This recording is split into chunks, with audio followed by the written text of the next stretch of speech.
Hello বাজ, WhatsApp welcome to my another mini blog. তো এই আগের ব্লগে আমি তোমাদেরকে দেখাইছিলাম যে আমি উলের সুতা দিয়ে এগুলো নতুন বানানো শিখছি। অ্যান্ড এটা দিয়ে আমি একটা চার্জারের কভার বানাইছি, আর এখানে একটা ফ্লাওয়ার বানানো ট্রাই করতেছি। আমি খুব ভালো পারি না, নতুন নতুন শিখতেছি। তো যাই হোক, তারপর আমি রান্না করে যে দেখি আম্মু ইফতার বানাচ্ছি। ইফতারে আজকে ছিল রুটি, গরুর গোশ, ইয়োগার্ট আর ফ্রুটস দিয়ে একটা সালাদ, অ্যান্ড হচ্ছে শরবত ছিল এখানে। তারপর দেখি যে পেঁয়াজু বানাচ্ছে আম্মু।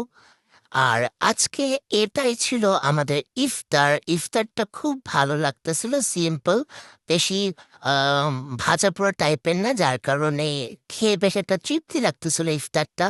অ্যান্ড আম্মুর হাতে রান্না তো সবসময় মজা হয়, কি আর বলবো, অনেক মজা হয়েছিল আজকের খাবারটাও। তারপরে এই যে আমি মাগরিবের নামাজ শেষ করলাম, শেষ করার পরে আমরা রাত্রেবেলা চলে গেছিলাম একটু বাইরে। বাইরে যে যে দোসা খেলাম আমরা, দোসা খাওয়ার পরে এখানে পেস্ট্রি খেলাম আমরা। পেস্ট্রিটা মজা ছিল, তবে চকলেটের এই কেকটার থেকে রসমালাই কেকটা বেশি মজা ছিল। চকলেট কেকটা একটু হার্ড হার্ড হয়ে গেছিল, বাট রসমালাই কেকটা অনেক মজা ছিল, এটা অনেক মজা করে খেলাম। অ্যান্ড তারপর বাসায় যাওয়ার পথে হচ্ছে আমরা পানের দোকান থেকে পান নিলাম। পান নিয়ে বাসায় যে পানটা আমরা খুব মজা করে খেলাম সবাই মিলে।